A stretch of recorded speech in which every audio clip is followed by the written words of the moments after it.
ગીર સોમનાથમાં વરસાદ ખેંચાતા ખેડૂતો બન્યા ચિંતિત, ત્યારે જ સરકારે જગતના તાતને આપ્યું પિયતનું પાણી। ગીર સોમનાથ જિલ્લામાં વરસાદ ખેંચાતા ધરતીપુત્રો ચિંતિત બન્યા, ત્યારે ખેડૂતો માટે સિંચાઈ વિભાગ દ્વારા મહત્વપૂર્ણ નિર્ણય લઈ પિયત માટે પાણી છોડવામાં આવતા ખેડૂતોમાં ખુશી છવાઈ।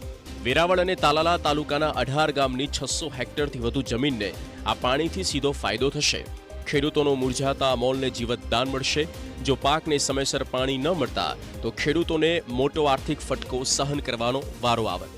ઓગસ્ટ માસ જેવો શ્રાવણ માસ જેવો સમય હાલતો હોય, ભરપૂર ચોમાસાનો જે મહિનો અને માસ કહેવાય, એમાં અત્યારે દુકાળ જેવી પરિસ્થિતિમાં આ પાણી ડેમની અંદર પણ જથ્થો અમારો 70% જેવો ડેમ છે એ પાણી અવેલેબલ છે, ભરાયેલો છે।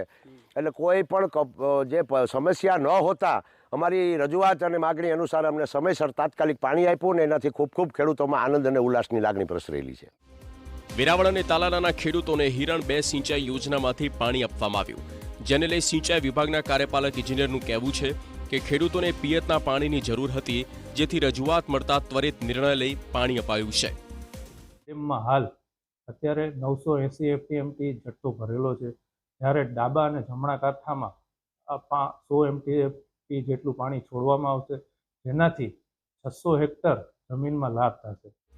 ગીર સોમનાથ જિલ્લામાં સૌથી વધુ 88,364 હેક્ટરમાં મગફળી, 27,764 હેક્ટરમાં સોયાબીન, 11,365 હેક્ટરમાં કપાસ અને 12,857 હેક્ટરમાં ઘાસચારાનું વાવેતર નોંધાયું છે।